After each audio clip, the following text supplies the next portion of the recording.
Another fire in an abandoned flood home has Cedar Rapids residents asking questions of city officials. They want to know why the city didn't do more to remove the eyesore and potential hazard. Embers from the fire landed nearly 2 blocks away, starting small flames on yet another home. CBS 2 News reporter Kevin Barry live at the scene of that fire to tell us how the city says it hopes to prevent this kind of situation in the future. Kevin.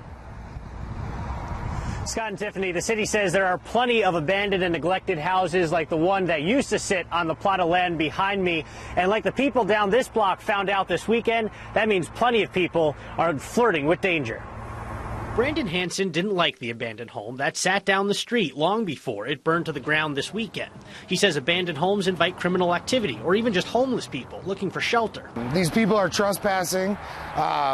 They could throw a cigarette butt down and bam, this is the end result. Kevin Ciabatti is the director of building services. He says the city was working with the owners to take care of the property. He believes they were in the process of getting a demolition permit to knock the building down before the fire did the job for them. Now we got a lot more damage to the neighborhood, and obviously a lot worse of an eyesore. Kevin says the city has its eye on about 200 properties just like this one. The process by which we do right now is we identify them if they have violations and proceed down a path of a nuisance process. That process can be long and involve court battles, which only draws it all out longer. But Cedar Rapids is starting to explore a committee that would streamline the process to take care of abandoned buildings. One of the goals of that group is to create a situation where we might have an ordinance in place that'll force owners to give us a plan of action. If they don't comply with that plan, the ordinance would let the city step in much quicker.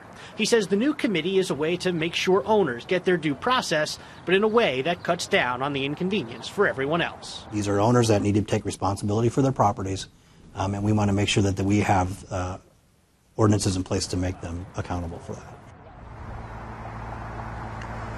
Kevin says it's still too early to even have a rough draft of the ordinances that might come out of that committee, but some people that we spoke with today say at least it's a step in the right direction.